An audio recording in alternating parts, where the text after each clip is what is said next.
Hello दोस्तों, उम्मीद करता हूँ कि आप कंटिन्यूटी के साथ लेक्चर देख रहे हैं। ठीक है, अभी लास्ट लेक्चर अर्थात लेक्चर 4 में हम लोगों ने अध्याय 3 का ही एक पार्ट किया था, जिसमें प्रस्तावना या उद्देशिका या उसे ही क्या कहते हैं, प्रेम्बल। ठीक है, वो हम लोग कर चुके हैं। उससे रिलेटेड सारी चीज़ें उम्मीद करता हूँ कि आप समझ भी गए होंगे, और सबसे ज़्यादा इस बात की उम्मीद करता हूँ कि आप अब तक में हूबहू प्रियम्बल पूरा याद कर चुके होंगे। ओके, आज हम लोग क्या पढ़ेंगे इसे देख लीजिए। तो चैप्टर 3 में ही जो भाग 1 और भाग 2 है, ठीक है, अर्थात जो है संघ राज्य क्षेत्र और नागरिकता संबंधित जो भी प्रावधान है उन्हें हम लोग पढ़ते।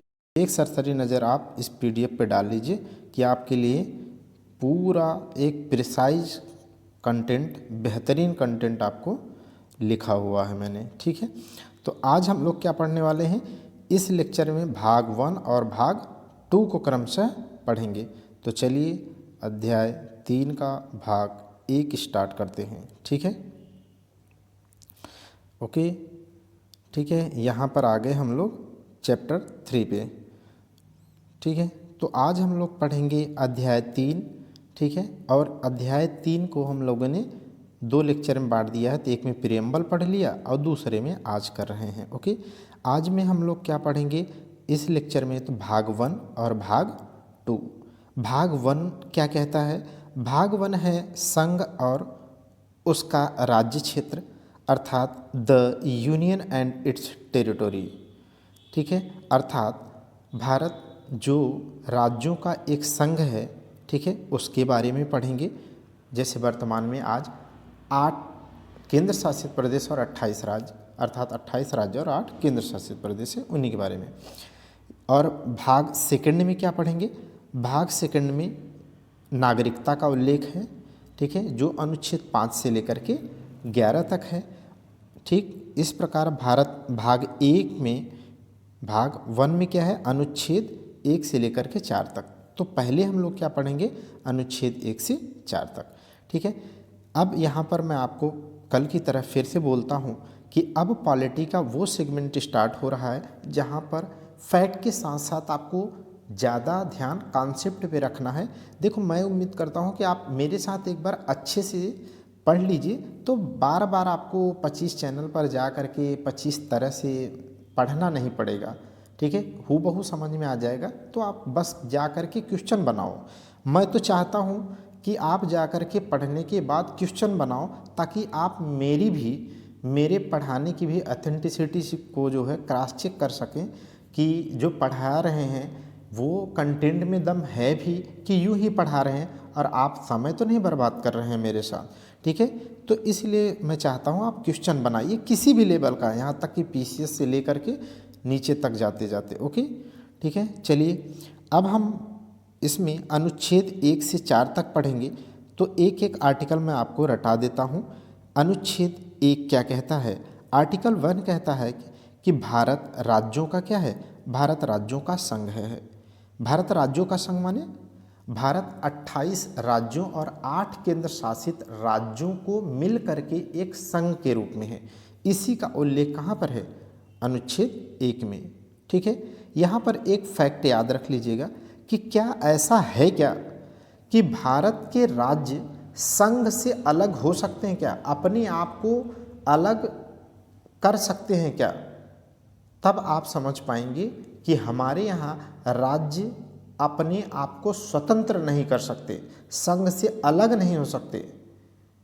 ठीक है, जैसे अमेरिका में क्या है, अमेरिका में संघीय शासन नहीं है, फेडरलिज्म है वहाँ पर। ठीक है, वहाँ पर राज्यों को क्या है, स्वतंत्रता है कि वो अपने आप को यूनाइटेड स्टेट ऑफ अमेरिका से क्या हो सकते हैं, अपने आप को अलग कर सकते हैं। जैसे न्यू जर्सी एक स्टेट है, ठीक है, कैलिफोर्निया एक स्टेट है, वो अपने आप को क्या कर सकते हैं, अलग कर सकते हैं, स्वतंत्र हो सकते हैं।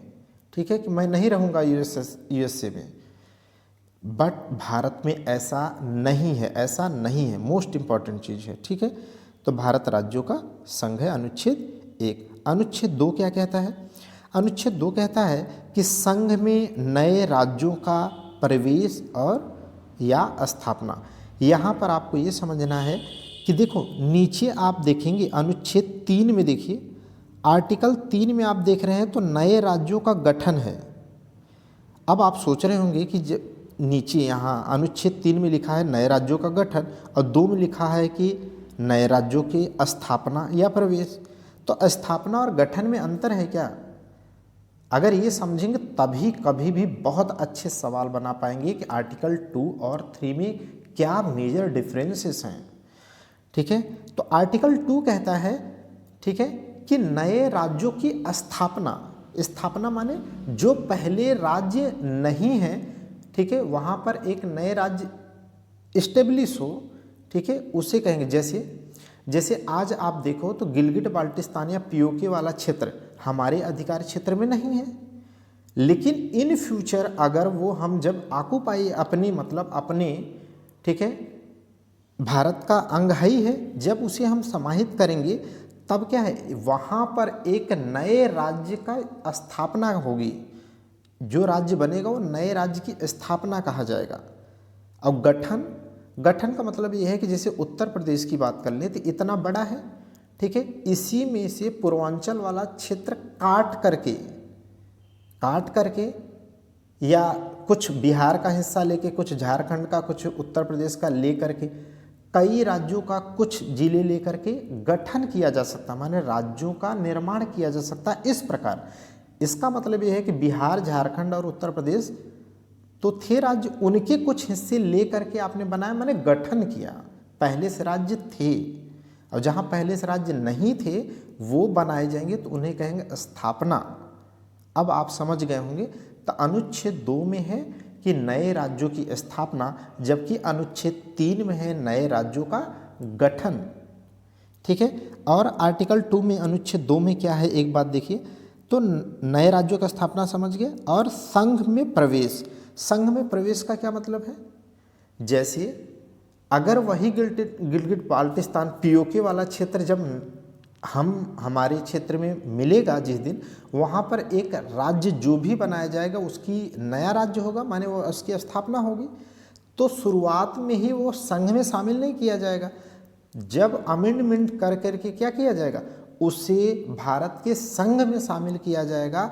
उस दिन आप कहेंगे कि अब हमारे यहाँ 28 राज्य 8 केंद्र शासित राज्य की जगह 29 राज्य 8 केंद्र शासित, माने संघ में शामिल करने के बाद 28 से 29 राज्य हो जाएंगे। समझ गए ना? तो भारत में किसी राज्य का प्रवेश, संघ में प्रवेश, ठीक है, यह आर्टिकल 2 में है। तो अब समझ गए होंगे ये हमने, ठीक है, मैं जब खुद स्टार्टिंग में पढ़ रहा था तो मुझे खुद नहीं समझ में आता था। ठीक है, आप अच्छे से समझ लीजिए। ठीक है, और क्या है अनुच्छेद 3 में, और क्या क्या है देख लीजिए। तो नए राज्यों का गठन तथा किसी वर्तमान राज्य के नाम, सीमा में परिवर्तन करने की संसद की शक्ति। इसका मतलब कोई राज्य है जो वर्तमान में है, उसके किसी क्षेत्र को काट करके दूसरे राज्य में जोड़ना, या 2-3 राज्यों का क्षेत्र काट करके, कुछ जिलों को काट करके एक नए राज्य का गठन करना, या किसी राज्य का नाम परिवर्तित करना। ठीक है, इस प्रकार नाम परिवर्तित करने की शक्ति क्या है, संसद में है। और परिवर्तित किए जाना किस आर्टिकल में है, तो अनुच्छेद 3 में। जैसे आज उत्तर प्रदेश की बात करें, ठीक है, अगर उत्तर प्रदेश का कल माननीय मुख्यमंत्री योगी आदित्यनाथ जी क्या करें, अगर इसका नाम ही परिवर्तित करना चाहें, ठीक है, कुछ भी रख दें, ठीक है, भारतवर्ष या भरतवर्ष रख दें, तो क्या होगा, तो अनुच्छेद 3 के तहत किया जाएगा नए राज्यों का गठन या उसके नाम में परिवर्तन। समझ गए ना? ठीक, चलिए आगे देखिए। अब इसमें कुछ पॉइंट ये हैं, देख लीजिए इसमें क्या है। हाँ, संसद को तो शक्ति है अनुच्छेद 2 के तहत भी संघ में शामिल करने की या नए राज्य की स्थापना करने की भी संसद के पास शक्ति है। अनुच्छेद 3 में भी नाम, सीमा, ठीक है, या नए राज्यों का गठन का भी संसद को शक्ति है। तो ये संसद के द्वारा नाम परिवर्तन, सीमा काटने पीटने का काम कब किया जा सकता है, तो यह केवल और मात्र केवल तभी किया जा सकता है जब राष्ट्रपति से ऐसी विधि के लिए पूर्व अनुमति ली जा चुकी हो। माने पूर्व राष्ट्रपति की पूर्व अनुमति से ही ऐसे विधेयक पर बहस की जा सकती है, अन्यथा नहीं। बस ये पेपर में आता है, याद रखिएगा, ठीक है। सेकंड पॉइंट इसमें क्या है, राष्ट्रपति द्वारा संबंधित राज्य के विधानमंडल को राय हेतु प्रेषण आवश्यक है। इसका क्या मतलब है, इसका ये मतलब है कि अगर मान लीजिए उत्तर प्रदेश का नाम परिवर्तित करना चाहते हैं, ठीक है, उत्तर प्रदेश का नाम यदि परिवर्तित किया जाना करना है संसद को, तो संसद कर सकती है। लेकिन संसद अगर ऐसा विधेयक लाती है तो उस विधेयक को राष्ट्रपति के द्वारा इस उत्तर प्रदेश की विधानमंडल के पास जरूर भेजा जाएगा, भेजना आवश्यक है। बस एक बात यहाँ पर नोट आप माइंड में रख लीजिएगा, ठीक है, यह नोट याद रख लीजिएगा कि इस प्रकार विधानमंडल के द्वारा दी गई सलाह को राष्ट्रपति के द्वारा मानना बाध्यकारी नहीं है, ठीक है। अभी मैं आपको बताता हूँ बहुत अच्छे लेवल का एक सवाल यहाँ पे, ये पहले पढ़ लीजिए। आर्टिकल 4 अनुच्छेद 4 क्या कहता है, अनुच्छेद 4 ये कहता है, सिंपल समझ लीजिए कि उपर्युक्त अनुच्छेद 2 और 3 में किए गए संशोधन अनुच्छेद 368 के द्वारा संविधान संशोधन के अंतर्गत नहीं आएंगे, ठीक है। इसका क्या मतलब है, इसका मतलब ये है कि अनुच्छेद 368 में जो संविधान संशोधन की प्रक्रिया दे रखी है वह विशेष बहुमत है, बहुमत के द्वारा 2/3 बहुमत के द्वारा, और एक और है विशेष बहुमत प्लस आधे से अधिक राज्यों की सहमति। इसका मतलब जब 368 के अंतर्गत नहीं माना जाएगा तो इसका ये तात्पर्य है कि ये जो विधेयक लाए जाएंगे अनुच्छेद 2 और 3 में जो परिवर्तन के, वह कैसे पास किए जाएंगे संसद के द्वारा, तो साधारण बहुमत से। यही मोस्ट इम्पॉर्टेंट पॉइंट है, कैसे पास किए जाएंगे, साधारण बहुमत से। किससे, साधारण बहुमत से, ओके, ठीक है, रट लीजिएगा। देखो यहाँ से एक पॉइंट आप समझ लो, अब आप बेहतरीन तरीके से पॉलिटी पढ़ना शुरू कर दिए हैं। इन आर्टिकल से पढ़ने से आपको ये समझ में आया होगा कि राज्य की सीमा, नाम, सब कुछ में परिवर्तन करने के पास संसद के पास है, और संसद के पास जब परिवर्तन कर भी रहा होगा तो राज्य विधानमंडल की कही हुई या बात या सलाह को मानने के लिए बाध्य भी नहीं है। इससे ये पता चलता है कि भारत में राज्य स्वतंत्र नहीं, मतलब अपने आप को संघ से अलग नहीं कर सकते, क्योंकि राज्यों की तुलना संघ ज़्यादा मजबूत है, केंद्र ज़्यादा मजबूत है, ओके। यही सब सवाल अच्छे लेवल पे आते हैं जब आप किसी बड़े लेवल पेपर में बैठेंगे, तो कोई दम नहीं होता है, आप केवल समझ लो ना, पढ़ तो यही दुनिया रही है ना, आप अपने विवेक को यूज करो। अब यूनिक पॉइंट को हम लोग देख लेते हैं। 2 यूनिक पॉइंट हैं, एक तो संसद द्वारा साधारण बहुमत से विधि का निर्माण किया जाएगा, अर्थात अनुच्छेद 2 और 3 में क्रमशः। दूसरा पॉइंट क्या है, किंतु एक प्रश्न ये है कि अच्छा एक बात बताइए कि आप कह रहे हैं कि उत्तर प्रदेश है किसी राज्य की किसी क्षेत्र का नाम, किसी राज्य का नाम बदल सकते हैं या किसी क्षेत्र को काट पीट करके एक नया राज्य बना सकते हैं, ठीक है। लेकिन मैं कहता हूं कि क्या राजस्थान का कुछ हिस्सा किसी भी सूरत हाल में साधारण बहुमत से संशोधन करके क्या पाकिस्तान को दिया जा सकता है, या पश्चिम बंगाल का कोई हिस्सा, ठीक है, साधारण बहुमत के द्वारा अनुच्छेद 2 और 3 के माध्यम से, खास करके 3 के माध्यम से क्या बांग्लादेश को दिया जा सकता है, ये प्रश्न उठता है, ये सवाल है। तो याद रख लीजिएगा, अगर ऐसा करना पड़ा तो साधारण बहुमत से संसद विधि के द्वारा ऐसे क्षेत्र को किसी विदेशी राज्य को नहीं दे सकता है। इसका मतलब तब क्या करना पड़ेगा उसे, अनुच्छेद 368 के तहत दी गई प्रक्रिया जिसमें विशेष बहुमत से विधेयक को पास करना होता है, अपेक्षाकृत साधारण से कठिन प्रक्रिया होती, उसके माध्यम से ही किसी विदेशी क्षेत्र को, विदेशी राज्य को भारत का क्षेत्र दिया जा सकता है। इससे संबंधित एक केस आप याद रख लीजिएगा, 1960 में, जो पीछे पढ़ भी चुके हैं, इनरी बेरूबारी केस आई थी। इनरी बेरूबारी केस 1960 में यह मुद्दा आया था कि क्या साधारण बहुमत से संशोधन के माध्यम से किसी क्षेत्र को किसी विदेशी राज्य को दिया जा सकता है। तो उसमें सुप्रीम कोर्ट ने यही बात कहा कि ऐसा नहीं कर सकते हैं, ठीक है। इसके लिए आपको अनुच्छेद 368 में संविधान संशोधन के माध्यम से उस क्षेत्र को दिया जा सकता है। तो इंडी बेरूबारी केस 1960, जिसके माध्यम से संशोधन करके इंडी बेरूबारी के केस के माध्यम से बेरूबारी क्षेत्र को पाकिस्तान को दिया गया था तात्कालिक स्थिति में। अब आप देख लीजिए, आर्टिकल 1, 2, 3, 4 तक पढ़ चुके हैं, ठीक है, रट लिए होंगे। अब हम लोग आगे पढ़ते हैं राज्य पुनर्गठन की मांग। क्या इसमें क्या पढ़ेंगे? इसमें ये पढ़ने वाले हैं कि शुरुआत में जो देश में भारत एक संघ बना था तो बहुत सी देशी रियासतों को मिला करके बना था, तो उसमें कई राज्य उन 562 देशी रियासतों को क्या है मुख्यतः 4 राज्य की कैटेगरी में क ख ग घ ए बी सी डी के रूप में डिवाइड कर दिया गया था कि ए में ये राज्य आएंगे, इतने राज्य, बी में ये राज्य, सी में इस तरीके का भारत का संघ था। हुआ ये कि जब भारत आज़ाद हुआ तो भारत की हर क्षेत्र में अलग संस्कृति, अलग भाषा, अलग कल्चर, अलग रहन सहन, वेशभूषा, खान पान और सबको मिला करके आज़ादी के समय खिचड़ी बना दिया गया था। अब सबको क्या है, जब आज़ाद हुए तो सबको अपनी भाषा लगने लगा, दक्षिण भारत वालों को लगने लगा कि मेरी भाषा विलुप्त हो जाएगी, हमारी भाषा के लोगों को एक अलग राज्य होना चाहिए। वो तेलुगु वाले अपनी भाषा के लिए मांग कर रहे हैं, कन्नड़ वाले अपनी भाषा के लिए मांग कर रहे हैं, हिंदी भाषी राज्यों के द्वारा ये मांग होने लगी कि हमारे लिए क्या है एक अलग राज्य की बात होनी चाहिए, ठीक है। तो ऐसी स्थिति में संसद के सम्मुख बहुत बड़ी समस्या आ गई थी, ठीक है।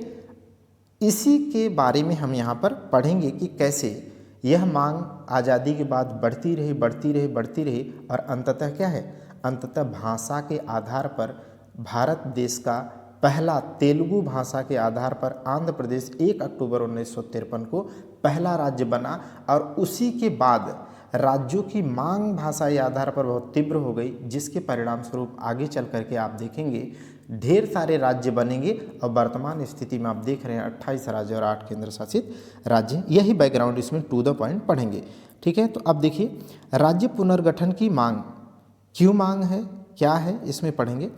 देखो, भाषाई आधार पर राज्यों का पुनर्गठन, ठीक है। तो इसका क्या कारण था? इसका कारण ये था कि स्वतंत्रता के पश्चात संघ का निर्माण, सभी क्षेत्रों को, सभी भाषाओं, सभी संस्कृतियों वालों को मिला करके एक छत्र भारत का निर्माण कर दिए, सब खिचड़ी कर दिए, ठीक है। ये एक समस्या थी उस समय। अच्छा, इसकी आवश्यकता क्या थी, मतलब इसकी आवश्यकता क्या हुई कि भाषाई आधार पर राज्यों का पुनर्गठन किया जाना चाहिए?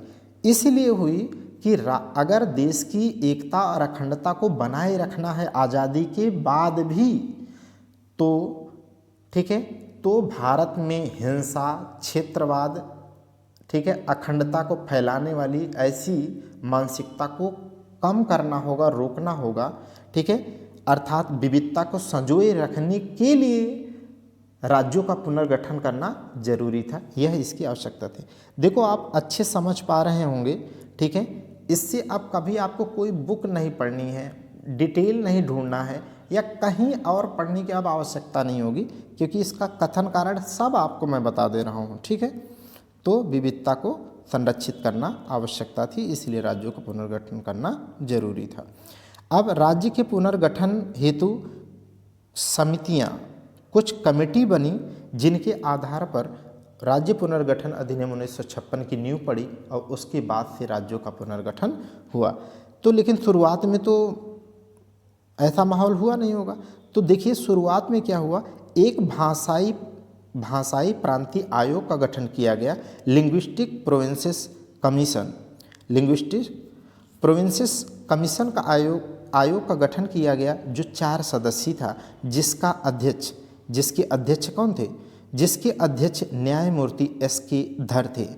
यहाँ पर यही है मोस्ट इम्पॉर्टेंट पॉइंट, ठीक है, कि पहली भाषाई आधार पर राज्यों के पुनर्गठन से संबंधित पहली समिति कौन सी थी?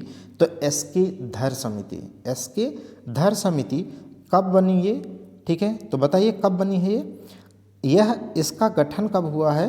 तो 1900 नवंबर 1947 को इसने अपना रिपोर्ट या प्रतिवेदन कब प्रस्तुत किया है संसद में? दिसंबर 1948 को। डेट याद रख लीजिएगा, नवंबर 1947 को इसका गठन हुआ था और दिसंबर 48 में इसने अपनी रिपोर्ट दिया है। एस के धर समिति की एस के धर के अध्यक्षता में होने के कारण इसे एस के धर समिति भी कहते हैं। इसने क्या सुझाव दिया है, मोस्ट इम्पॉर्टेंट है, इसने 2 सुझाव दिए। इसने कहा ऐसा है, भारत अभी अभी क्या है, अभी अभी तो नवजात शिशु जैसा है, अभी अभी तो देश आज़ाद हुआ है। अगर आप भाषाई आधार पर राज्यों का पुनर्गठन कर दोगे तो फिर से 562 देशी रियासतों की तरह क्या है, भारत फिर से बिखर जाएगा। इस बात की डर है, इस बात के मतलब ऐसी इंटीग्रिटी खो जाने की संभावना है।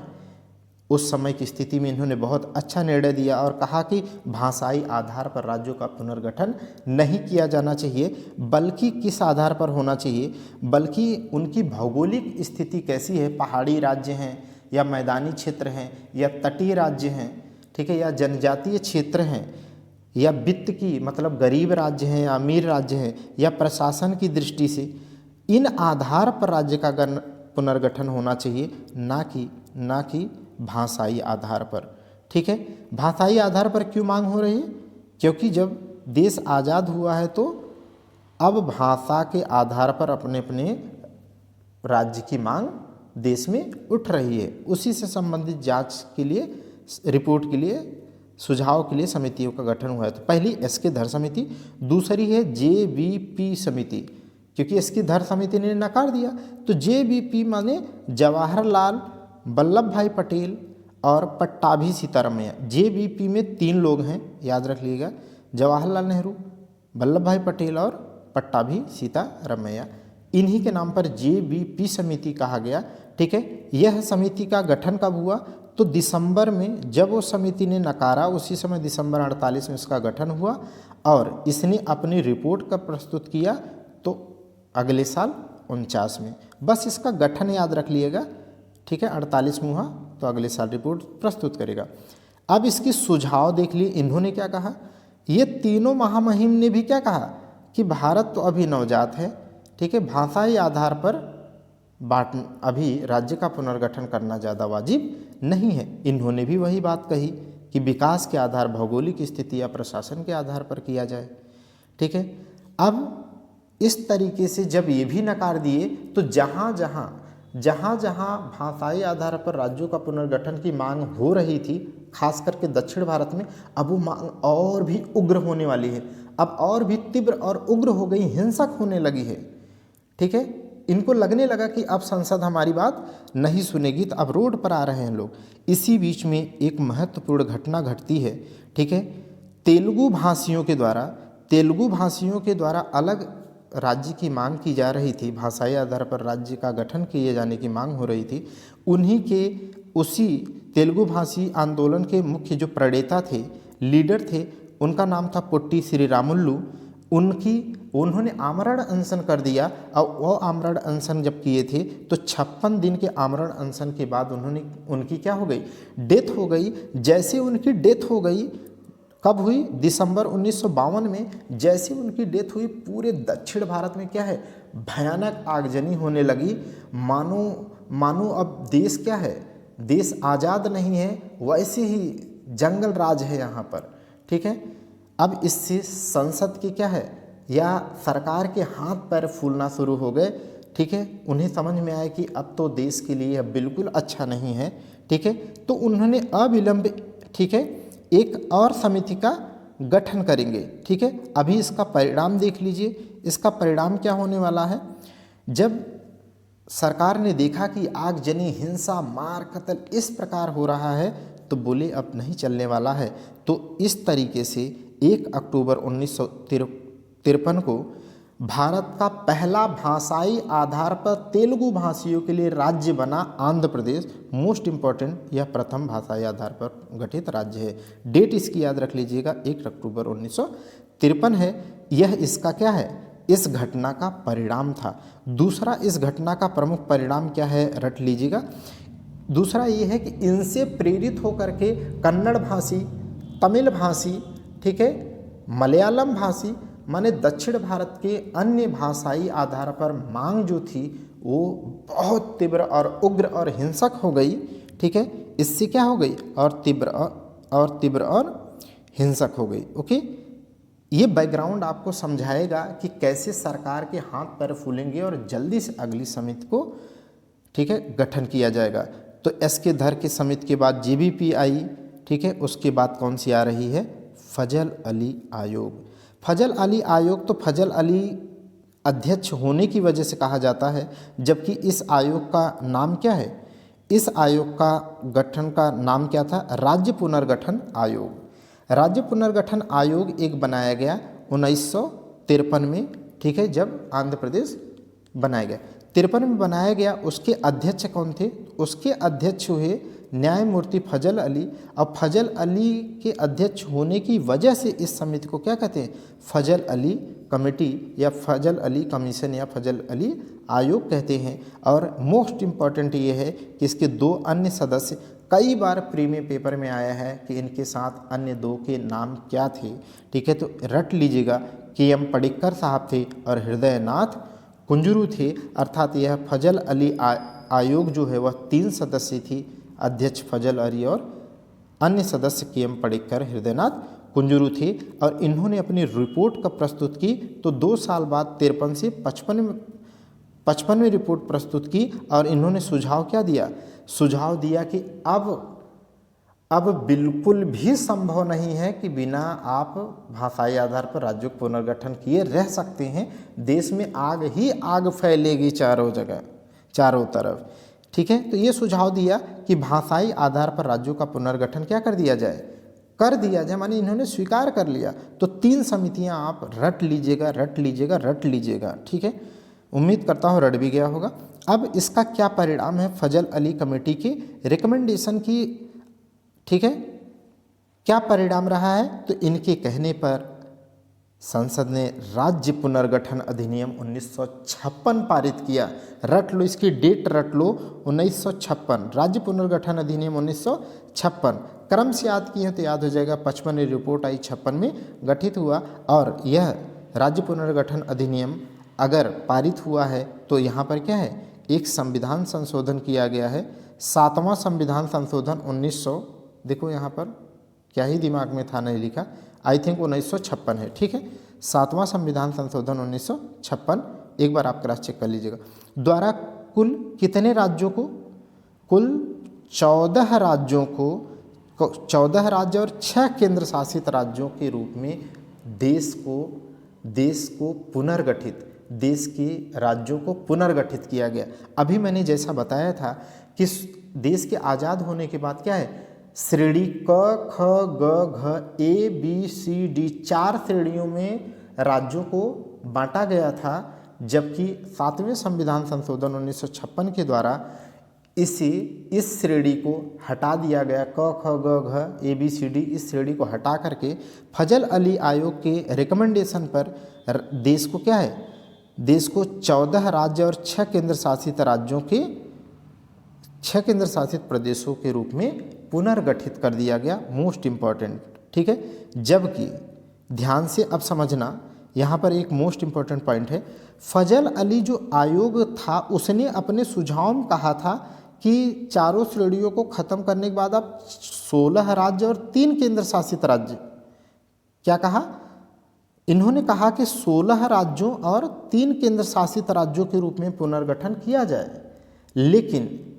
लेकिन इनके इस बात को हुबहू न मान करके राज्य पुनर्गठन अधिनियम 1956 के आधार पर संसद ने क्या है, 14 राज्यों और 6 केंद्र शासित राज्यों के रूप में राज्यों का पुनर्गठन किया, मैंने 14 6 20, ठीक है, याद हो जाएगा, ठीक। अब आगे देखिए, जब 56 में 14 और 6 केंद्र शासित राज्य बने, जबकि वर्तमान में 28 राज्य और 8 केंद्र शासित प्रदेश हैं। इसका मतलब 14 के बाद राज्यों का फिर से क्या हुआ होगा, अलग अलग टाइम पीरियड में पुनर्गठन हुआ होगा, ठीक है, और केंद्र शासित प्रदेशों का भी पुनर्गठन हुआ होगा, जिसकी वजह से वर्तमान में 28 राज्य और 8 केंद्र शासित प्रदेश देखने को मिलते हैं, ठीक है। अब यहाँ से ये आपको ऐसे ही नहीं लिखा है। अगर आप पेपर अपीयर होते होंगे, पेपर दे रहे होंगे, तो यहाँ से मोस्ट बहुत बार सवाल बनते हैं, इनको आप रट लो, इसका कोई विकल्प नहीं है भैया।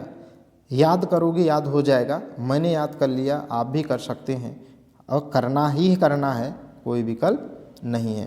पहला देखिए क्या है, पहला ये है कि आंध्र प्रदेश, अभी पढ़ा कि राज्यों का पुनर्गठन में सबसे पहले कौन हुआ? आंध्र प्रदेश हुआ। कब हुआ?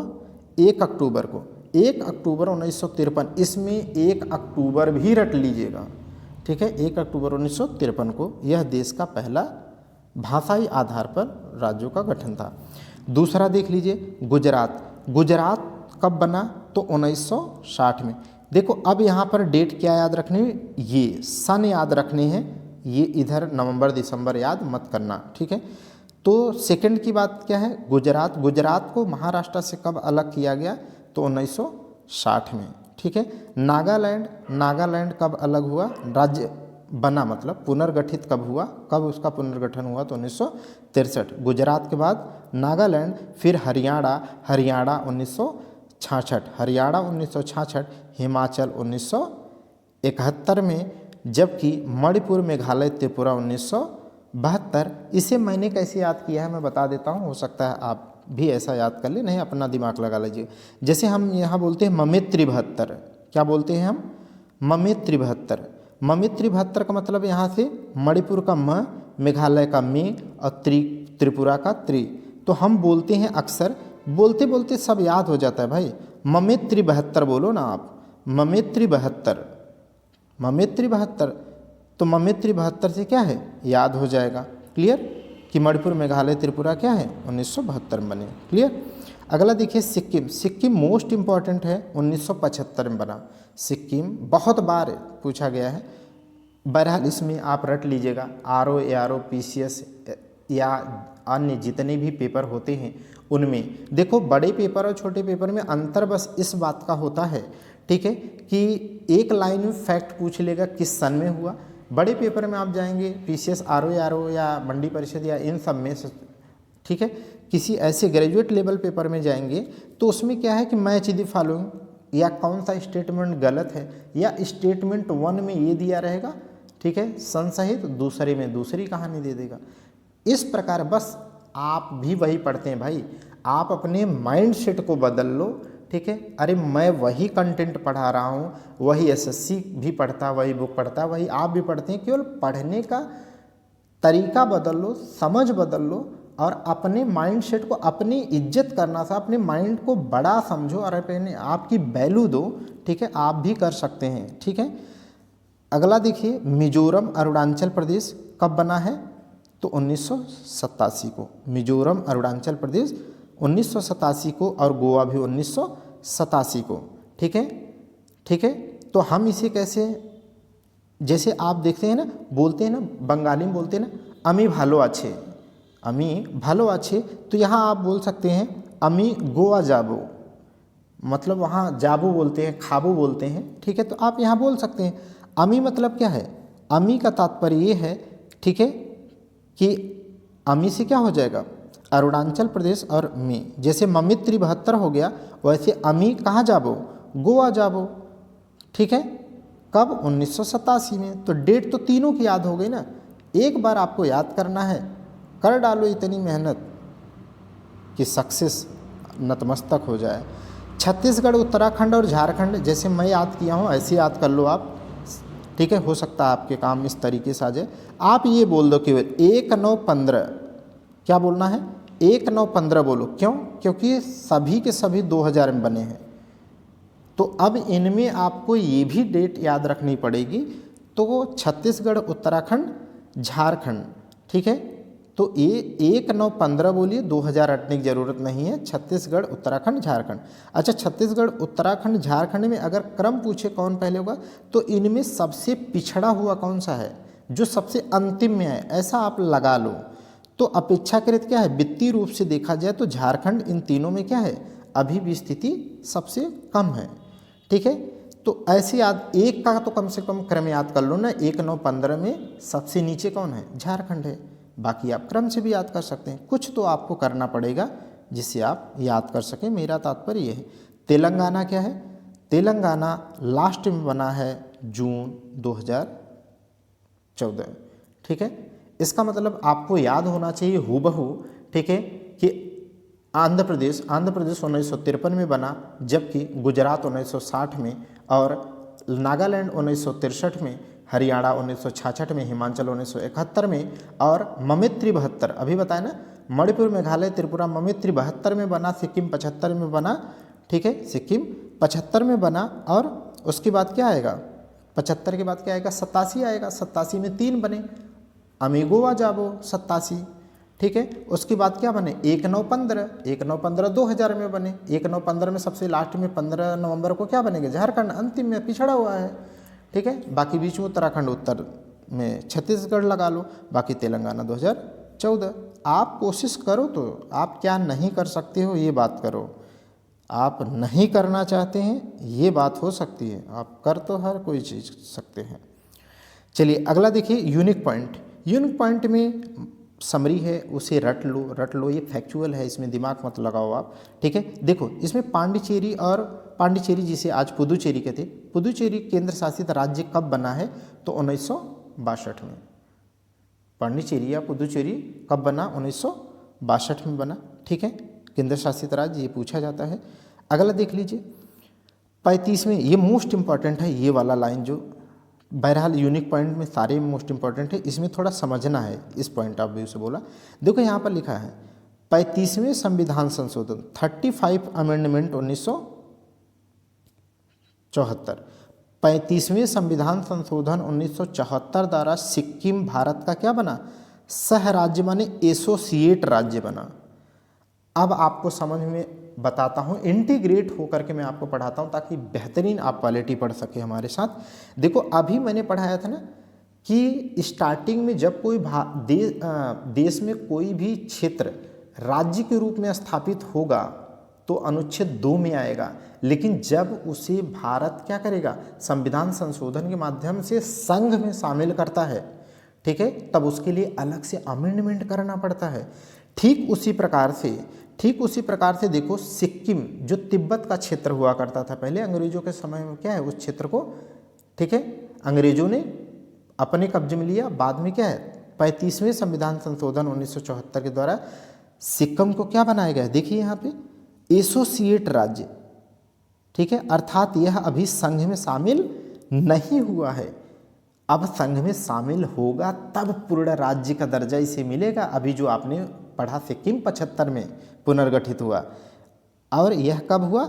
36वें संविधान संशोधन 1975 के द्वारा सिक्किम को पूर्ण राज्य का दर्जा दिया गया। इसका मतलब भारत के संघ में इसे शामिल किया गया, ठीक है। ये है इम्पॉर्टेंट समझने वाली बात, ठीक है। आगे देख लीजिए, आगे देखिए 69th अमेंडमेंट एक्ट 1991, 69वें संविधान संशोधन 1991 के द्वारा दिल्ली का नाम परिवर्तित करके आज दिल्ली को क्या कहा जाता है?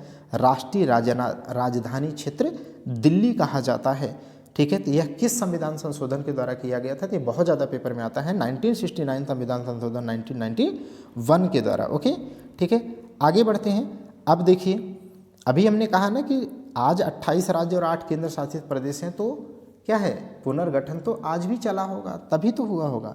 देखिए 2019 में क्या हुआ है, 31 अक्टूबर 2019 को, 31 अक्टूबर जानते हैं ना, जिनका जन्मदिन है भारत के बिस्मार्क कहे जाने वाले, लौह और रक्त की नीति अपनाने वाले कौन?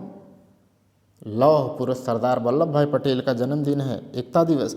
इसीलिए इस तारीख को तय किया गया था क्योंकि वो जम्मू कश्मीर को भारत का अभिन्न अंग पहले से ही मानते थे।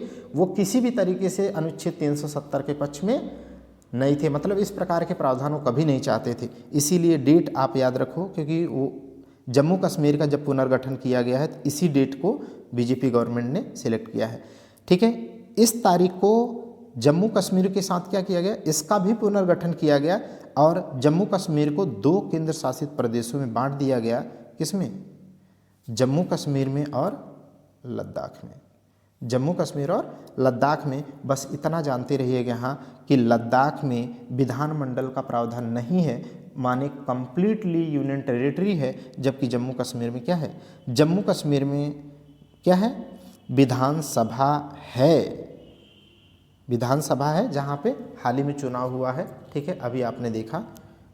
ठीक है, अब 2026 में किसका पुनर्गठन हुआ है, 2020 में 26 जनवरी 2020 को एक और पुनर्गठन किया गया, किसका, दमन एवं दीव और दादर और नगर हवेली। पहले दमन और दीव अलग और दादर और नागर हवेली दो अलग अलग यूनियन टेरिटरी हुआ करते थे।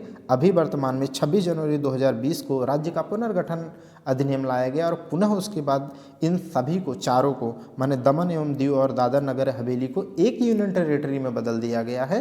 ठीक है, इस प्रकार भारत 28 राज्य और 8 केंद्र शासित राज्यों के रूप में वर्तमान में राज्य के पुनर्गठन के रूप में काम कर रहा है। क्लियर? तो उम्मीद करता हूँ आपको समझ में आया होगा और रट रहे होंगे आप। सारी date A to Z pause करके रट डालिए, एक बार पढ़िए, इतना बेहतरीन तरीके से पढ़ लो कि 50 जगह भटकने की आवश्यकता ना हो। आगे हम लोग क्या पढ़ने वाले हैं, जब देखो यहाँ भी समझ लो बेहतरीन तरीके से, जब 28 राज्य और 8 केंद्र शासित राज्य मिला करके आपका हमारा एक देश है भारत, जिसे हम संघ, भारत राज्यों का संघ है।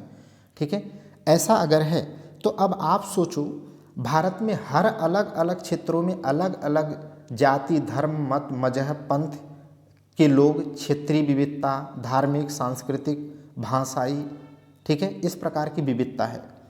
ठीक है, और ऐसी विविधता होने के कारण क्या है, अलग अलग राज्यों में अलग अलग मांगें भी उठती रहती हैं। जैसे कई क्षेत्रों में देखिए तो नक्सलाइट की घटनाएं हैं, या पूर्वोत्तर भारत में आप मणिपुर में देखो बहुत ज़्यादा क्या है, नस्ली भेदभाव अभी देख रहे हैं ना, वहाँ पे मैती कम्युनिटी के द्वारा देख रहे हैं कितना वहाँ प्रॉब्लम है। यहाँ राष्ट्रपति शासन भी लागू कर दिया गया है। माने देख रहे हैं ना कि वहाँ पर क्या है, देश की अखंडता, एकता और अखंडता को चुनौती देने वाले विचार पनप रहे हैं। देखिए ना कितनी प्रॉब्लम है देश में अलग अलग जगहों पे। ऐसा ना होने पाए, ऐसा ना होने पाए और सभी राज्यों का बेहतरीन तरीके से विकास सुनिश्चित हो पाए, ऐसा कुछ मैकेनिज्म बनाया जाए। तब उसी की जगह पर एक कॉन्सेप्ट आया है, कौन सा, क्षेत्रीय परिषदें। इसका मतलब 28 राज्यों और 8 केंद्र शासित प्रदेशों में हम अगर 4-4, 5-5 या 7-7, 8-8 या 10-10, ठीक है, राज्यों का क्या करें, समूह बना दें। ठीक है, कि ये उत्तर के राज्य, ये दक्षिण के राज्य, पूर्व के राज्य, पश्चिम के राज्य, मध्य के राज्यों का समूह बना दें, और वो राज्य के मुख्यमंत्री लोग एक जगह बैठ करके अगर डेवलपमेंट से रिलेटेड बातें करें, देश के विकास के लिए सुझाव सुझाएं, चर्चा करके सुझाव दें संसद को कि ऐसी विधि बनाई जानी चाहिए। ठीक है, तो राज्यों के बीच में अगर मतभेद ना हो तो हमारा देश अच्छे से विकास करेगा। इसी कॉन्सेप्ट के लिए क्या है, रीजनल काउंसिल या क्षेत्रीय परिषदों की बात की गई है। अब ये कहानी अगर समझ गए तो इसके उद्देश्य, इसकी कहानी सब एवरीथिंग समझ जाएंगे आप। इसमें देखिए इसका पृष्ठभूमि और कुछ जो मुख्य बिंदु हैं कैसे पढ़ेंगे। ठीक है, तो एक मोस्ट इम्पॉर्टेंट पॉइंट यहाँ पर है शुरुआत में ही बारीकी से, कि क्षेत्रीय परिषदें या रीजनल काउंसिल या आंचलिक परिषदें भी बोलते हैं इनको। ठीक है, यह क्या संवैधानिक निकाय है, माने संवैधानिक संस्थाएं हैं। ठीक है, तो यह संवैधानिक संस्थाएं संवैधानिक संस्था नहीं है, अर्थात किसी अनुच्छेद में इसका भाग उल्लेख नहीं है, किसी संविधान के भाग में इसका उल्लेख नहीं है। ठीक है, यह एक क्या है, वैधानिक निकाय है, माने यह एक विधिक निकाय है। ठीक है, इसका मतलब यह है किसी ये पार्लियामेंट के किसी नियम कानून के तहत बनाया गया होगा, प्रावधान किया गया होगा। यह मोस्ट इंपॉर्टेंट है, आप रट लीजिएगा। पेपर में आता है कि क्या यह संवैधानिक निकाय है या निम्नलिखित में कौन संवैधानिक निकाय नहीं है, जैसे नीति आयोग नहीं है, क्षेत्रीय परिषदें नहीं है। ठीक है, ऐसा आता है बहुत बार। अगला देखिएगा, यहाँ पर है कि इसके प्रावधान का क्या आधार है, बताइए। क्षेत्रीय परिषदों के बनाए जाने का या बनाने का क्या आधार, किन आधार पर क्षेत्रीय परिषदों का गठन किया जाता है, तो यही राज्य के पुनर्गठन अधिनियम 1956 की धारा 15 के तहत। अभी याद आ गया ना, जब आप बना रहे हैं 28 राज्य को, आप क्या भाषाई आधार पर या भौगोलिक आधार पर अगर आप बांट रहे हैं तो फिर से भविष्य में कोई प्रॉब्लम ना आए, ठीक है, इसलिए क्या है, ऐसी व्यवस्था आप कर रहे हैं कि कई राज्यों का समूह, वहाँ पर सभी मुख्यमंत्री आकर के बातें करें, एक प्लेटफॉर्म पे आएँ, ठीक है, तो मतभेद नहीं होगा, देश अच्छे से बढ़ेगा। इसीलिए राज्य पुनर्गठन अधिनियम 1956 की धारा 15 के द्वारा यह व्यवस्था की गई। यह सब पेपर में छपते हैं, आप इसी बहाने रटते जाओ, ठीक है। अब यहाँ पर देख लीजिए इसका गठन, मोस्ट इंपॉर्टेंट, इसका गठन कौन करता है, तो राष्ट्रपति के द्वारा किया जाता है। पेपर में आता है कि संसद के द्वारा किया जाता है, अरे नहीं भाई, हाथ जोड़ता हूँ, ये संसद के द्वारा नहीं बल्कि राष्ट्रपति को जब आवश्यकता महसूस होती है या होगी तो क्षेत्रीय परिषदों का गठन कर सकता है, ठीक है। इसका अध्यक्ष कौन होता है, रट लो, भारत का जो गृह मंत्री होता है वह इसका सामान्यतः इसका अध्यक्षता करता है, अध्यक्ष होता है। अगर वो नहीं है अथवा राष्ट्रपति, ठीक है, अथवा राष्ट्रपति द्वारा कोई कैबिनेट मिनिस्टर, जो मनोनीत कैबिनेट मिनिस्टर होता है, नामित मनोनीत जो है केंद्रीय मंत्री होता है, वह भी इसकी अध्यक्षता कर सकता है। लेकिन प्रथम दृष्टया कौन रहता है, तो गृह मंत्री। कौन रहता है, गृह मंत्री करता है, ठीक है। इसके उपाध्यक्ष कौन है, अब आप रट लिए हैं, समझ में आ गया। जब राज्यों का ही 10-5 राज्यों का ग्रुप है तो उसी राज्य में से एक के मुख्यमंत्री उपाध्यक्ष बनेंगे, फिर वो हट जाएंगे, अगले साल दूसरे राज्य के मुख्यमंत्री का उपाध्यक्ष बनने का नंबर आएगा, फिर तीसरे का, फिर चौथे का, फिर पांचवे का, ऐसे जितने का समूह होगा। यही है क्रम। परिषद में शामिल राज्यों के मुख्यमंत्री बनते हैं उपाध्यक्ष क्रम से, ठीक है। इसकी प्रकृति कैसी है, रटा ही दिया। इसकी प्रकृति चर्चा करने के लिए होती है, साथ साथ सलाहकारी प्रकृति की होती है। कैसी होती है, सलाहकारी, एडवाइजरी होती है, सलाह देती है। एक मंच पे आकर के बहस करते हैं तो फिर सलाह देते हैं कि ऐसी विधि बनाई जानी चाहिए, ठीक है। अब मैं यहाँ से थोड़ा सा और बता देता हूँ, ठीक है। इसकी प्रकृति आप रट लो भैया, सलाहकारी या परामर्शदात्री होती है, ठीक है। जैसे राज्यों के बीच में विवाद क्यों करना, मतलब ऐसी संस्था क्षेत्रीय परिषद का गठन क्यों करना है, क्योंकि देखो नक्सलाइड है तो एक राज्य से नक्सल में अगर आप कार्रवाई करो तो दूसरे में कूद जाएंगे, दूसरे में करो तीसरे में भाग जाएंगे। लेकिन अगर वो क्षेत्र के सभी मुख्यमंत्री एक क्षेत्रीय परिषद के रूप में आकर के बैठते हैं और उसके सलूशन को ढूंढते हैं कि कैसे नक्सलवाद को ख़त्म किया जा सकता है, तो आप सोचो ना कितना बेहतरीन तरीके से मैकेनिज्म तैयार किया जा सकता है। इसीलिए तो किया गया है इसका गठन, ठीक है। और ये सलाह दे सकते हैं संसद को कि ऐसे ऐसी विधि बनाइए, यह समस्या या नदी जल विवाद है वो, या नक्सलाइड या विकास, कुछ भी संभव है, ठीक है। अगला देख लीजिएगा, इसमें मोस्ट इंपॉर्टेंट पॉइंट क्या है, ठीक है। राज्य पुनर्गठन अधिनियम 1956 की धारा 15 के तहत गठित क्षेत्रीय परिषदों में कुल कितनी क्षेत्रीय परिषदों का गठन किया गया है, मोस्ट इंपॉर्टेंट रट लो, 5 5 5 5 5 में कौन कौन सी हैं, तो आपको दिमाग नहीं लगाना है। भारत को पूरब, पश्चिम, उत्तर, दक्षिण हो गया, पूर्वी क्षेत्रीय परिषद, पश्चिमी, उत्तरी, दक्षिणी, और बीच में बचा मध्य क्षेत्र। 5 रट लो, 5, ठीक है। बस आपको, आपके लिए मैंने इतना ये काम किया है, उम्मीद करता हूँ आपको अच्छा लगेगा, ठीक है।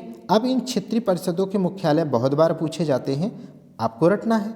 उत्तर, देखो यहाँ पर क्या है, ये है ना ईस्ट, वेस्ट, नॉर्थ और साउथ, रट लो ना भैया। पूरब में अगर भारत के मैप, आप भारत का मैप आप याद हो आपको, ठीक है।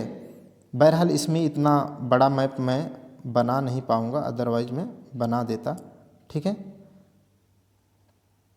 अभी इस पे तो मेरा हाथ ही नहीं, ग्रिप ही नहीं बना है, ठीक है। अगर आप देखो तो इस भारत को, तो पूरब में जाओगे तो सबसे प्रमुख शहर कौन सा है, पूरब में सबसे महत्वपूर्ण शहर या प्रमुख शहर कौन मिलेगा, कलकत्ता, तो पूर्वी क्षेत्रीय परिषद का मुख्यालय कोलकाता है।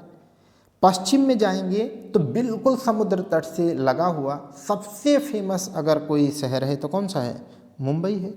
उत्तर में जाओ तो दिल्ली से फेमस भारत का कोई शहर नहीं मिलेगा, इसलिए उत्तरी क्षेत्रीय परिषद का दिल्ली है। दक्षिण में जाओ तो चेन्नई की प्रासंगिकता प्राचीन काल से है, ठीक है, प्रेसिडेंसी हुआ करती थी, ठीक है। और ये तीनों, मुंबई, कोलकाता, चेन्नई, ये सब प्रेसिडेंसियाँ हैं ना, अंग्रेजों के समय थी। बहुत प्रमुख शहर चेन्नई मिलेगा, हो तो गया। और अगर आप कहते हैं बीच में, मध्य में, ठीक है, तो महाकुंभ वाली नगरी। बीच में भारत की अगर मैपिंग आप किए हैं तो आप इंडिया का मैप आपको हूबहू याद होना चाहिए, तो बीच में क्या है, प्रयागराज आएगा, ठीक है, महाकुंभ नगरी आ जाएगी। रट गया ना, तो क्यों दिमाग लगाना है। पूर्व में सबसे प्रमुख शहर कौन सा, कोलकाता। पश्चिम में सबसे प्रमुख शहर कौन सा है, मुझे मुंबई मिलता है। उत्तर में दिल्ली मिलता है, दक्षिण में चेन्नई मिलता है, बीच में गंगा यमुना सरस्वती का संगम हो गया, ठीक है। तो 5 है, टोटल 5। अब याद रखिएगा, ये नोट है, थोड़ा सा दिमाग में आपको यहाँ याद समझना पड़ेगा। देखो, जब पूछेगा कि भारत में कुल कितनी, ठीक है, क्षेत्रीय परिषदें हैं, तो 5 ही लगाएंगे। अगर पूछे राज्य पुनर्गठन अधिनियम 1956 की धारा 15 के तहत कितनी क्षेत्रीय परिषदों का गठन किया गया, तब भी 5 ही हैं। इसके लिए देखो, राज्य पुनर्गठन अधिनियम 1956 की जगह पूर्वोत्तर में परिषद बनाने के लिए क्या किया गया है, पूर्वोत्तर परिषद अधिनियम 1971 द्वारा इसका प्रावधान किया गया है। माने राष्ट्रपति को बाद में यह महसूस हुआ होगा कि इधर के राज्यों का विकास तो अच्छा हो रहा है, लेकिन सेवन सिस्टर प्लस सिक्किम, क्योंकि सेवन सिस्टर में सिक्किम नहीं आता है, आप लोग जानते होंगे, ठीक है। तो वो 8 राज्य जो पूर्वोत्तर वाले हैं, उनका विकास सुनिश्चित करने के लिए भी क्षेत्रीय परिषद का गठन होना चाहिए।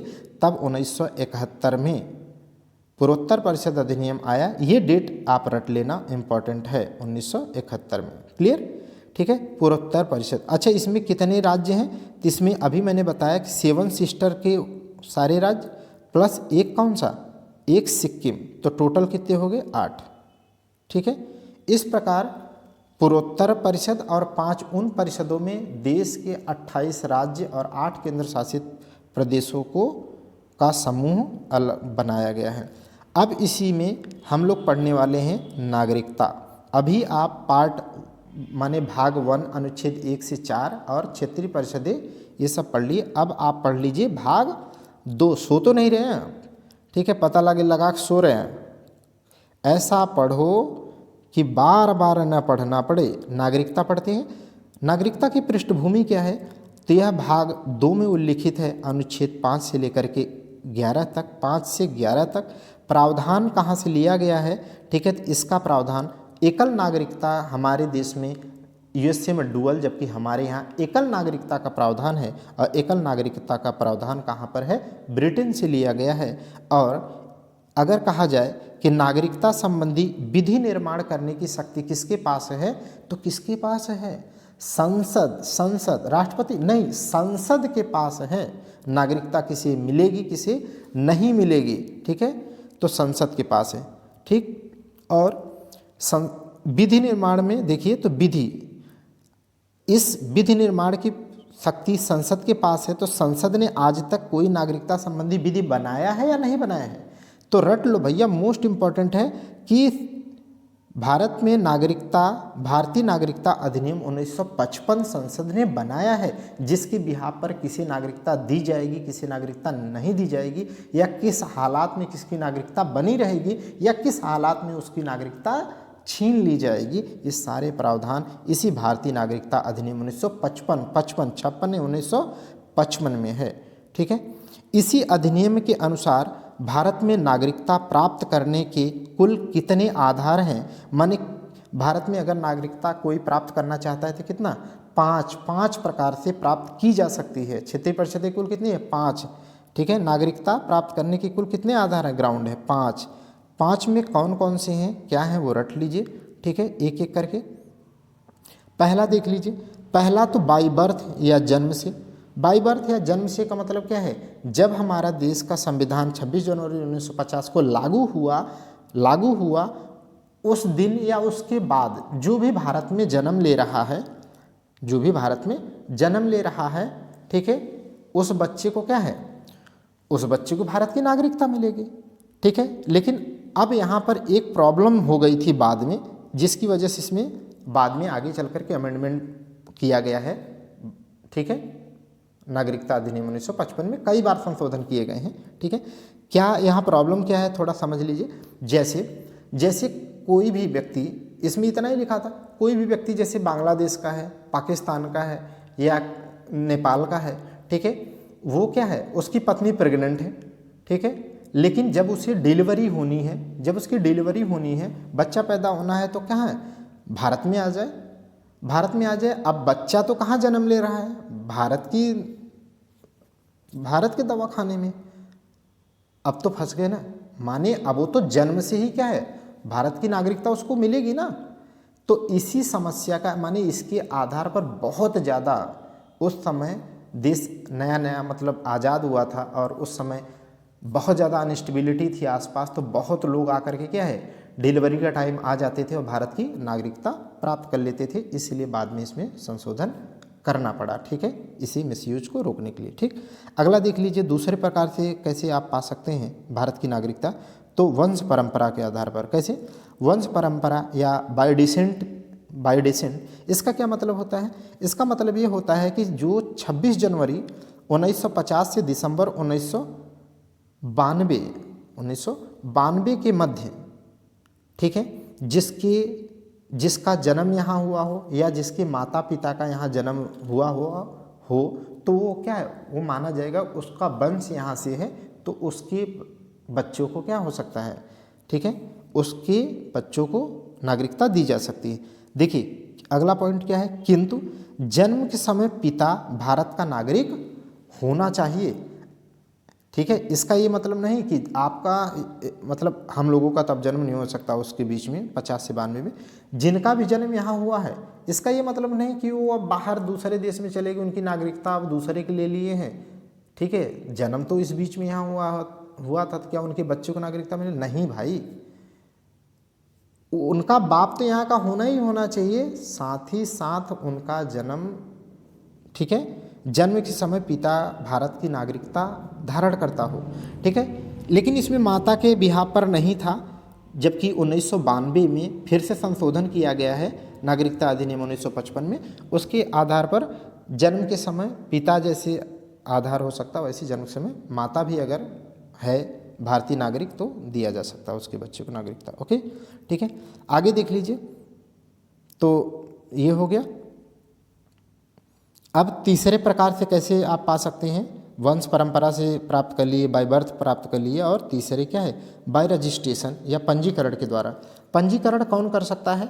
तो पंजीकरण कोई भी कर सकता है जो भारत देश में आकर के कम से कम एटलीस्ट 7 साल, माने उससे ज़्यादा कितने भी लगातार साल रह सकता है, 7 साल कम से कम। लेकिन एक बात याद रखना यहाँ पर है लगातार, ठीक है, ये नहीं, ठीक है, ये नहीं कि जो है 2 साल रहा फिर 1 साल बाहर गया, फिर 3 साल रहा फिर 2 साल बाहर गया, टोटल 7 साल नहीं। लगातार अगर कोई बंदा यहाँ पर 7 साल रहता है, ठीक है, 7 साल रहता है, तो वह भारत की नागरिकता के लिए क्या कर सकता है, रजिस्ट्रेशन कर सकता है, और संसद उसे नागरिकता दे भी सकती है और नहीं भी दे सकती है, बाध्यता नहीं है वो देने के लिए। ठीक है, चौथा क्या है, देशीकरण के द्वारा।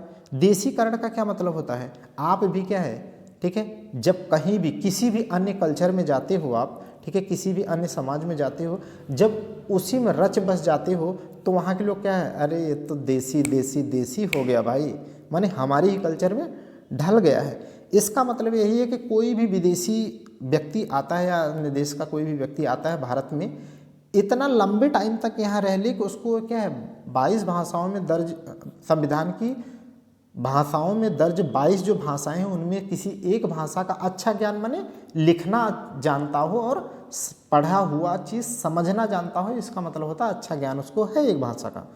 तो एक भाषा उसको अच्छी आती हो, ठीक है, और वो लंबे समय तक यहाँ रह चुका हो, ठीक है, तो क्या है, उसे संसद देशीकरण की प्रक्रिया के द्वारा उसे नागरिकता दे सकती है, बट बाध्यकारी नहीं है कि दे ही दे, माने ये आधार है। अब इसके लिए एक कंडीशन, मतलब 2 बातें हैं, ध्यान रख लीजिए। जब भी आप देशीकरण के द्वारा जो भी व्यक्ति रजिस्ट्रेशन करेगा कि हमें देशीकरण के द्वारा भारत की नागरिकता देनी है, मिलनी चाहिए, तो वह जिस दिन आवेदन करता है उससे आवेदन से पूर्व कम से कम वो 1 साल लगातार भारत में रहा हो, तभी वो पहली बात तो आवेदन कर सकता है। बाद में पश्चात कम से कम वो 7 साल भारत में रहा हो लगातार, समझ गए? ठीक है, माने जब वो अनुमति के लिए रजिस्ट्रेशन करने जा रहा है कि देशीकरण, तो कम से कम 1 साल अभी हाल फिलहाल में रहा हो, बाद में 7 साल पीछे माने 7 साल और भी रहा हो, ठीक है, लगातार। संविधान की 22 भाषाओं में कम से कम एक भाषा का अच्छा ज्ञान रखता हो, ये बता चुके हैं। और 5वें प्रकार से कैसे आप नागरिकता प्राप्त कर सकते हैं, तो भूमि के अर्जन के द्वारा, ठीक है, भूमि के अर्जन के द्वारा। इसका क्या मतलब है? इसका मतलब ये है कि जैसे आज पीओके की मैं बात करूं, पीओके पर अगर भारत, है ना, भारत अगर पीओके को लेने के लिए पाकिस्तान से क्या कर ले, युद्ध कर ले, और इस युद्ध करने के पश्चात उस क्षेत्र को क्या कर ले, अपने में मिला ले, अर्जित कर ले, उसका अर्जन कर ले, समाहित कर ले, तो क्या हो जाएगा, वहाँ के नागरिकों को ठीक है, भारत की नागरिकता दी जा सकती है। समझ गए ना? ठीक है, तो कितने प्रकार से? 5 प्रकार से। कौन कौन सी? बाई बर्थ, जन्म के आधार पर, वंश परंपरा के आधार पर, पंजीकरण के आधार पर, देशीकरण के आधार पर, भूमि अर्जन के आधार पर। 5 प्रकार से नागरिकता अधिनियम 1955 के द्वारा 5 तरीके से दिया जा सकता है।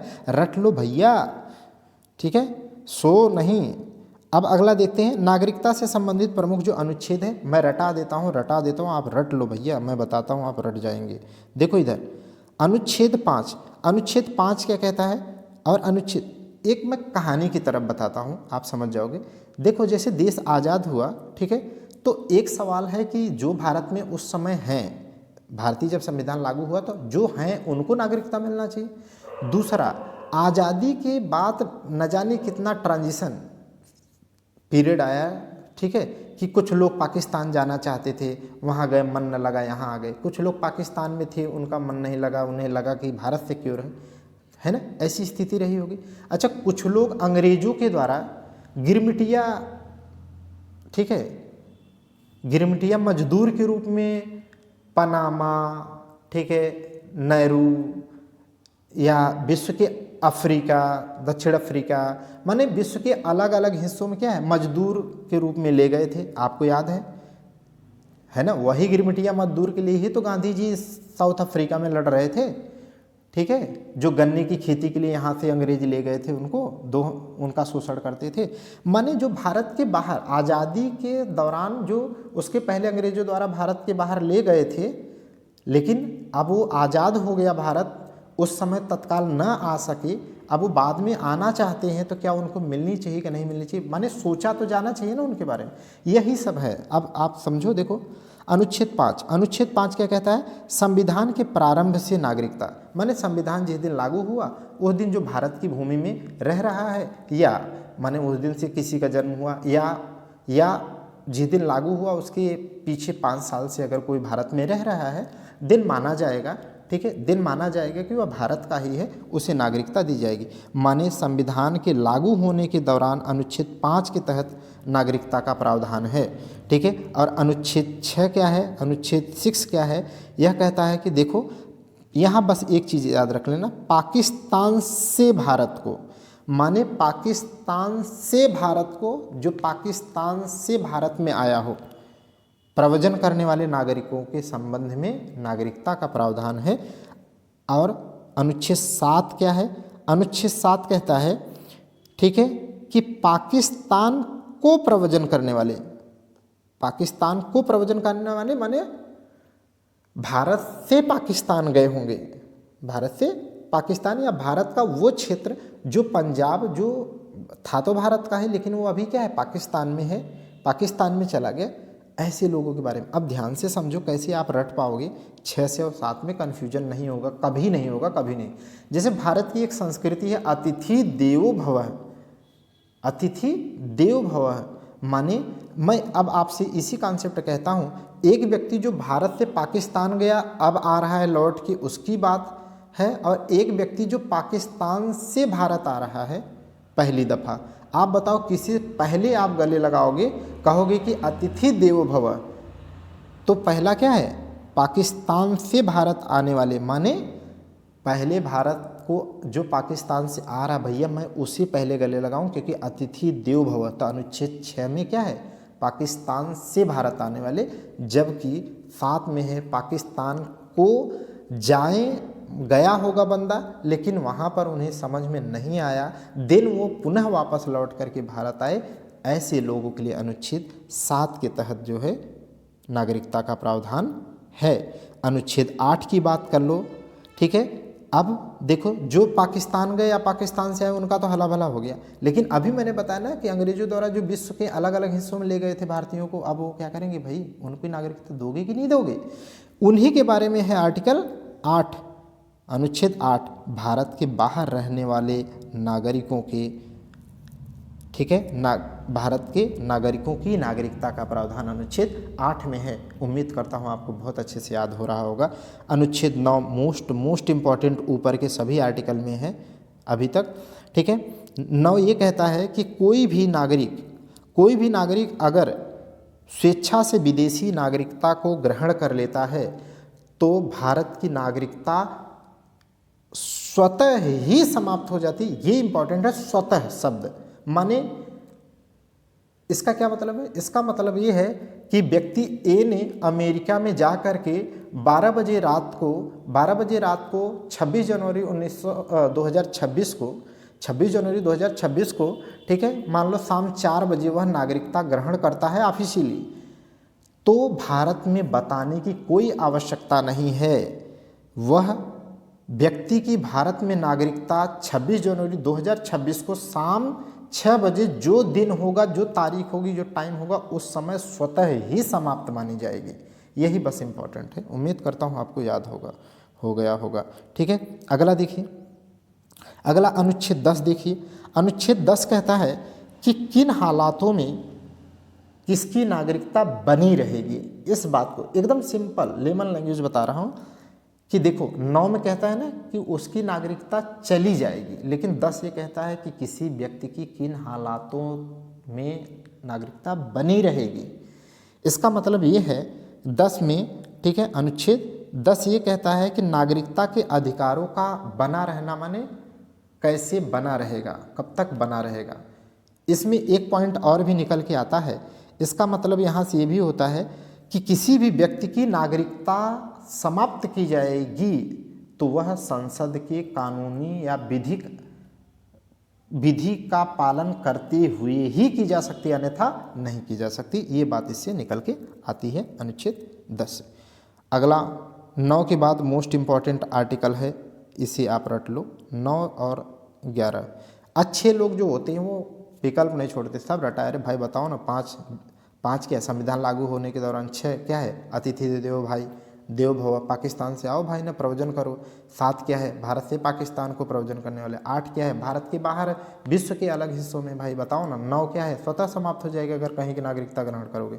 10 किन हालातों में बनी रहेगी। 11 क्या कहता है, उपरोक्त 1 से लेकर के, उपरोक्त 5 से नागरिकता, उपरोक्त 5 से लेकर के 11 तक नागरिकता के जितने भी प्रावधान है उससे संबंधित कोई भी अगर विधि निर्माण करनी है तो वह पावर किसके पास है, संसद के पास। बस दैट्स इनफ।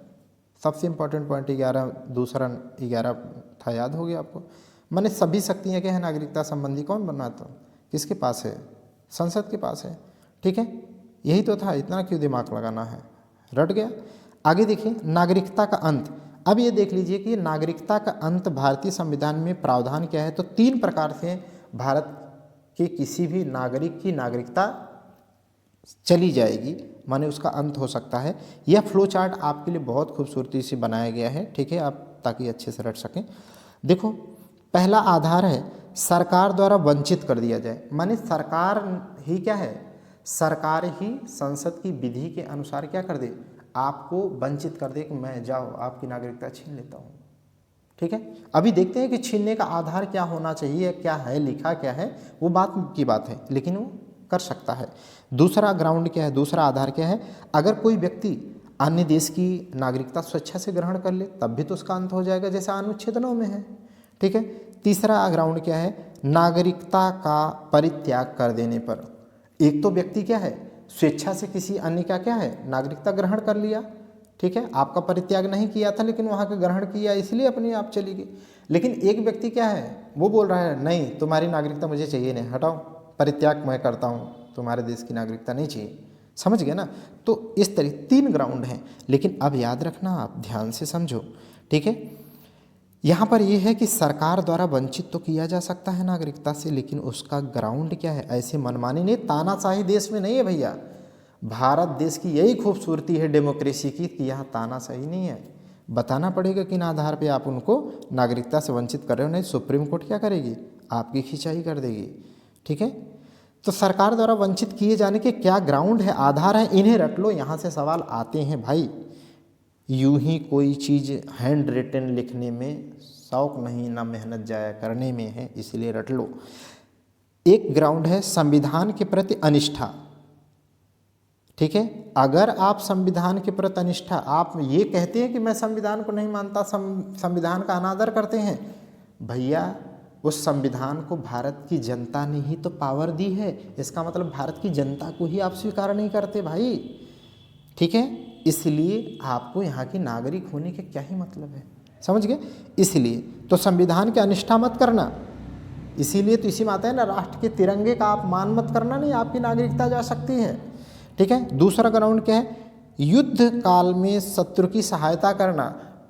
पता लगे जो है भारत और पाकिस्तान के बीच में युद्ध हो रहा है, बहरहाल कभी होना नहीं चाहिए, युद्ध हो रहा है यहाँ के, ठीक है, चाचा जी जो हैं शत्रु देश के किसी व्यक्ति का सपोर्ट कर रहे हैं, तो उनकी भी नागरिकता जा सकती है, माने इस आधार पर उन्हें वंचित किया जा सकता है।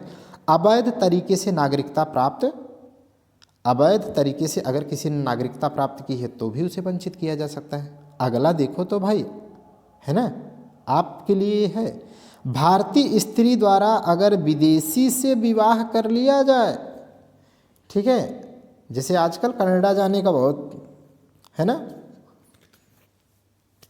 चलिए, तो भारतीय स्त्री द्वारा अगर विदेशी से विवाह कर लिया जाए, सॉरी व्यापार की बात कर रहा हूँ, विवाह कर लिया जाए, तो ऐसे ग्राउंड पे भी सरकार उन्हें वंचित कर सकती है। अगला देखिए, पंजीकरण या देशीकरण से प्राप्त नागरिकता, अगर आपने बाई रजिस्ट्रेशन या बाई नेचुरलाइजेशन, देशीकरण के द्वारा अगर नागरिकता प्राप्त किया है और नागरिकता प्राप्त करें, उसके अगले 5 साल के भीतर ही किसी देश में आपके अगेंस्ट क्या है, 2 साल की सज़ा दे दिया जाए, है ना। जिस दिन आप यहाँ पर नागरिकता प्राप्त किए, अगले उसके 5 साल के अंदर किसी दूसरे देश में आपके अगेंस्ट 2 साल की क्या हो, सज़ा हो जाए, तो हम काहे भैया अपना नागरिकता दे करके अपनी बेइज्जती खराब करेंगे। कहेंगे ना, हमारा ये नागरिक नहीं है, मैं नागरिकता इससे छीनता हूँ। अगला क्या है, मोस्ट इम्पॉर्टेंट है ये, अगर कोई व्यक्ति भारत, ठीक है, अगर कोई व्यक्ति किसी दूसरे देश में लगातार 7 साल बिना इन्फॉर्मेशन दिए, ठीक है, अगर रहता है, दिन माना जाएगा या उसकी नागरिकता समाप्त की जा सकती है। ठीक है, बिना बताए का क्या मतलब होता है, आप जाओ किसी देश में, ठीक है, स्टूडेंट वीज़ा पर जाओ, ठीक है, ट्रैवल वीज़ा पर जाओ 1 साल या कुछ महीने के लिए, उसके बाद आपका वीज़ा समाप्त हो जाए, आप वहाँ भी सूचना मत दो, मज़े करो वहीं पर, 7 साल रहो, आपकी नागरिकता गायब। अच्छा, कुछ इम्पोर्टेंट जो शब्द होते हैं बड़े टिपिकल होते हैं यार, मैं पढ़ता था तो बड़ा वो होता था कि यार कैसे ये क्या है, समझ नहीं आता था। मैं आपको बताता हूँ, अक्सर आप सुनते हैं ना NRI विवाद, ठीक है, NRI क्या होते हैं, 3 शब्द हैं, इससे नागरिकता ही चैप्टर में आते हैं। नॉन रेजिडेंट इंडियंस, क्या बोलते हैं इन्हें, NRI को क्या बोलते हैं, नॉन रेजिडेंट इंडियंस। इसमें क्या होता है, अगर कोई व्यक्ति, इंपॉर्टेंट पॉइंट है आप याद रख लीजिएगा, अगर कोई व्यक्ति भारत का कोई नागरिक 182 दिन, कम से कम 182 दिन या उससे अधिक दिनों के लिए किसी अन्य देश माने विदेश में जाता है, व्यापार करने, रोजगार करने या किसी के लिए, ठीक है, कमाने की नीयत से जाता है, तो NRI कहलाता है। उसके साथ एक शर्त ये भी है कि उसके पास भारत का वीज़ा होना चाहिए, मतलब पासपोर्ट होना चाहिए, या पासपोर्ट होता है, समझ गए। तो NRI अब कभी नहीं भूलेंगे ना, कोई व्यक्ति 182 दिन के लिए भारत के बाहर गया है कमाने की नीयत से, ठीक है, या किसी अन्य की नीयत से, तो NRI कहलाएगा, क्योंकि उसके पास अभी भारत का पासपोर्ट है, वो NRI है। अगर देखो PIO क्या होता है, ठीक है, इसे कहते हैं पर्सन ऑफ इंडियन ओरिजिन। इससे क्या मतलब चलता है, इंडियन ओरिजिन को क्या कहेंगे, जिसका संबंध क्या है, इंडिया से रहा हो भाई, यही तो है ना इंडियन ओरिजिन। तो पर्सन ऑफ इंडियन ओरिजिन का क्या मतलब होता है, ऐसा व्यक्ति PIO कहलाएगा जो भारत के बाहर विदेश में कहीं रहता तो है, भारत के बाहर कहीं विदेश में रहता तो है, लेकिन पहले वह मतलब वो भारत में जन्मा है, भारत से उसका संबंध है, या उसका या उसके दादा दादी का, यह उस इंडियन ओरिजिन से संबंधित तो है, लेकिन आज वह किसी अन्य देश की नागरिकता ग्रहण कर चुका है, माने उसके पास भारत का पासपोर्ट ना हो करके उस देश की नागरिकता हो। ठीक है, इसे कहते हैं PIO। समझ गए? उम्मीद करता हूँ ऐसा समझ में आ रहा होगा। अब OCI जो आजकल बड़ा चर्चा सुनेंगे, ठीक है, ओवरसीज सिटीजन ऑफ इंडिया। ठीक है, यही कॉन्सेप्ट वर्तमान में चल रहा है। PIO तो समाप्त कर दिया गया है। ठीक है, OCI और PIO को मर्ज कर दिया गया है। बहरहाल ओवरसीज सिटीजन ऑफ इंडिया, इसे ये कौन होता है? ठीक है, ये भी डुअल सिटीजनशिप की बात करता है, माने कोई भी व्यक्ति भारत का पहले रहा है, उसकी शाखा यहाँ से रही है, दादा दादी नाना नानी कोई भी रहा है, वर्तमान में वो विदेश के किसी देश की नागरिकता ले रखा है। ठीक है, लेकिन वो क्या है, भारत से अभी भी क्या है, जुड़ना चाहता है। ठीक है, तो उसे PIO कार्ड, सॉरी PIO नहीं, OCI कार्ड भारत प्रदान करती है कि वो भारत में आकर के बिजनेस व्यापार कर सकता है, कुछ क्षेत्रों में ज़मीन भी खरीद सकता है, मतलब कुछ रेस्ट्रिक्टेड क्षेत्र में नहीं। उसे वोट देने का अधिकार नहीं होगा, माने भारत के नागरिक जैसा अधिकार नहीं होगा, लेकिन फिर भी बहुत ढेर सारे अधिकार दिए जाते हैं और उसे मल्टीपल टाइम एंट्री वीज़ा दिया जाता है, वो कितनी भी बार आए जाए कोई दिक्कत नहीं है। ठीक है, अच्छा, अब आप सोच रहे होंगे कि यह किसी भी नागरिक जो विदेश में विदेशी नागरिकता ले रखा है तो उसको बार बार आने जाने, ज़मीन खरीदने, व्यापार करने, निवेश करने, फैक्ट्री खोलने, इनके लिए क्यों भाई इतना, मतलब आप क्यों तड़फड़ा रहे हो? इसलिए सरकार तड़फड़ा रही होती है क्योंकि इनसे क्या है, ऐसे व्यक्ति आएंगे तो विदेशी मुद्रा लेके आएंगे, निवेश करेंगे, हमारे देश की स्थिति मजबूत होगी। सिर्फ स्थिति आर्थिक नहीं, बल्कि वो आएंगे तो हमारे यहाँ के कल्चर को, उनके साथ अगर 2-4 विदेशी आएंगे तो हमारी कल्चर से जोड़ेंगे, हमारी कल्चरल टाई अप बढ़ेगा। और जब भी किसी देश की कल्चरल टाई अप किसी देश के साथ बढ़ती है तो उसे कहते हैं भारत उस देश के प्रति क्या है, सॉफ्ट पावर बढ़ रही है। ठीक है, अब इस पे इतना जोर क्यों दिया हूँ? इसलिए दिया हूँ कि आज क्या है, आज भारत में आप देखते हैं इन्हीं को मोटिवेट करने के लिए, इन्हीं को आकर्षित करने के लिए ढेर सारी स्कीमें चलाई जाती हैं। उसकी पहली पहल माननीय अटल बिहारी वाजपेयी, भारत रत्न अटल बिहारी वाजपेयी जी के द्वारा 2003 में, ठीक है, LM Singhvi, doctor LM Singhvi, most important ये बात दोनों तीनों हैं, जो यूनिक पॉइंट है उसमें आप कोई काट नहीं सकते हैं। ठीक है, LM सिंघवी समिति के सिफारिश पर सन 2003 से तात्कालिक प्रधानमंत्री अटल बिहारी वाजपेयी जी के प्रयास से भारत में प्रवासी भारतीय दिवस मनाया जाना शुरू हो गया, जो गांधी जी के 9 जनवरी 1915 को आते हैं ना अफ्रीका से इंडिया, तो वही 9 जनवरी को मनाया जाता है। तो तब से ही क्या है, प्रवासी भारतीय दिवस मनाया जाता है। और क्यों मनाया जा रहा है? ताकि ये OCI लोग क्या है, भारत में आए, ढेर सारा निवेश करें और कल्चरल टाई अप के साथ साथ इकोनॉमिक ग्रोथ हो।